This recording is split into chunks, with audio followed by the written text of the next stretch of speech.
RSS को मुसीबत में डाल दिया है अरविंद केजरीवाल ने। अरविंद केजरीवाल ने जो आरएसएस से सवाल पूछ दिए हैं, भाजपा और मोदी को फंसा दिया है, क्योंकि 75वें साल में नरेंद्र मोदी एंट्री कर गए हैं। राहुल गांधी और प्रियंका गांधी को अब हरियाणा में देखा जाएगा, कई रैलियां होंगी अब। और जब प्रधानमंत्री भी आ जाएंगे, आज देर रात अगर आ जाएंगे प्रधानमंत्री अमेरिका से, तो उनकी रैलियां होगी क्या? क्योंकि रैलियां कैंसिल कर दी गई है। भारतीय जनता पार्टी वाले लोगों के घरों में बैठ करके और मीटिंगें कर रहे हैं, होटल में बैठ के मीटिंग कर रहे हैं, सड़क पर नहीं दिख रहे, क्योंकि हरियाणा की जनता खुद ही फैसला कर रही है जो भी करना है। जो भाजपाई थे, जो किसी भी तरफ नहीं जाते थे, जो हरियाणा आरएसएस का प्रयोगशाला है, वह हरियाणा एक तरफा कर्नाटक के तर्ज पर हरियाणा के अंदर चुनाव हो रहा है कि जनता चुनाव लड़ रही है सत्ता से।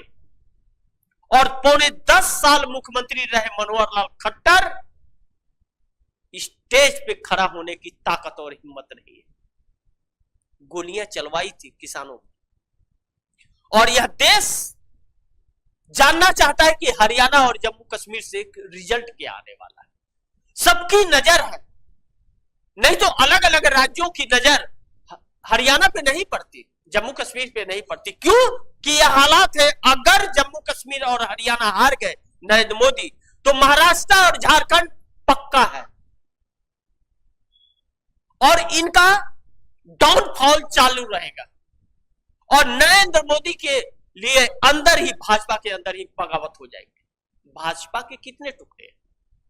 मोदी भाजपा, शाह भाजपा, आरएसएस भाजपा, विपक्ष भाजपा और ओरिजिनल भाजपा, कई टुकड़ों में है।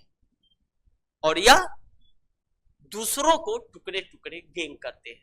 महाराष्ट्र में अभी तक सीटों का बंटवारा नहीं हो पाया, सहमति नहीं बन पा रही है। सीएम कौन बनेगा यह नहीं पता चल रहा है। हरियाणा में कौन सीएम बनेगा? जो सबके चेहरे पूछ रही थी वह भाग रही है, बात नहीं कर रही, निर्दलीय को समर्थन दे रही है। और हरियाणा की जनता यह समझ गई है कि यह निर्दलीय भाजपा के ही करेगी। भाजपा वाले जानते हैं कि उन्हें वोट नहीं मिल रहा है, वह निर्दलीय को समर्थन दे करके लोगों को वोट देने के लिए बोल रहे हैं। वह जानते हैं मैं तो हारने ही वाला हूं, उसको मिल जाए कम से कम। लेकिन जनता तो समझ रही है कि यह इन्हीं के मुखरे, चाहे वह मायावती हो, दुष्यंत चौटाला हो, चंद्रशेखर आजाद रावण हो, कोई भी हो। अरविंद केजरीवाल भी कूद गए 90 सीटों, लेकिन अरविंद केजरीवाल का नोटा से भी कम है। वो नोटा का 0.50 है, अरविंद केजरीवाल का 0.48 है। लेकिन अरविंद केजरीवाल ने क्या कहा? हरियाणा में सरकार आम आदमी पार्टी के बगैर नहीं बनेगी, लेकिन एक भी सीटें आती हुई नजर नहीं आ रही। अब कांग्रेस पूर्ण बहुमत की सरकार तकरीबन 65 से 70 सीटें क्लीन स्वीप में लेकर के आ रही है। और विनेश फोगाट की दाग देनी पड़ेगी हरियाणा के अंदर कि विनेश फोगाट ने पूरा समीकरण बदल करके रख दिया है हरियाणा का। भारतीय जनता पार्टी के लिए घातक साबित हुई। जो भारतीय जनता पार्टी ने दुर्व्यवहार किया विनेश फोगाट के साथ, जंतर मंतर पर, सड़कों पर घसीटा, किसी ने सोचा नहीं था कि जो बेटी मेडल इस देश के लिए लेकर के आई थी उसे घसीटा जाएगा। कोई सोचा नहीं था कि पेरिस में विनेश फोगाट के साथ ऐसा होगा, लेकिन हुआ ना, क्योंकि यह फितरत रही भाजपा की कि यह किसी का कदर नहीं कर सकती। और 10 सालों में मैं बोलता रहा था आपको, कब से, तकरीबन मैं 1-1.5 साल से यह बोल रहा हूं कि नरेंद्र मोदी इतिहास बनाने आए थे, स्वयं इतिहास बन करके जाएंगे। और लोग बच्चों को बताएंगे कि ऐसा प्रधानमंत्री देश में आया था जिसे किसानों से कोई लेना देना नहीं था, जिसे युवाओं को बेरोजगार कर दिया इस देश में, जिसने महिलाओं की सुरक्षा नहीं दे पाई और कहता था कि महिलाओं के सम्मान के लिए मैं कुछ भी कर जाऊंगा, जो अपने आप को भगवान समझ रहा था। इस देश की जनता उसे जवाब दे रही है। और यह तो होना ही था, क्योंकि ऊपर वाले के घर में देर होती है अधेर नहीं। वो कहते हैं ना, बड़ी बेआबरू होकर के तेरे मैं खाने से मैं निकला।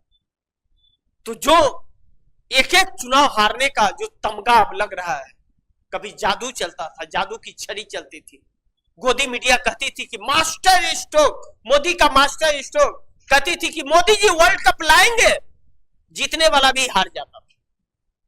प्रधानमंत्री चले गए अहमदाबाद वर्ल्ड कप फाइनल में, पूरा ड्रेस व्रेस मैचिंग वचिंग करके, जीती हुई बाजी हार। ड्रेसिंग रूम में चले गए जहां किसी को इजाजत नहीं है। क्यों गए थे ड्रेसिंग रूम में? क्या जरूरत थी प्रधानमंत्री को? लेकिन ड्रेसिंग रूम में चले गए, और ड्रेसिंग रूम की जो पिक्चर बाहर नहीं आई कभी, वह बाहर आ गई। यह चीजें हल्के में नहीं लिया जा सकता। 10 सालों में नरेंद्र मोदी ने जो उद्योगपतियों को इस देश का एक एक हिस्सा बेचा है, वह आने वाले समय में इस देश को उसकी कीमत चुकानी पड़ेगी।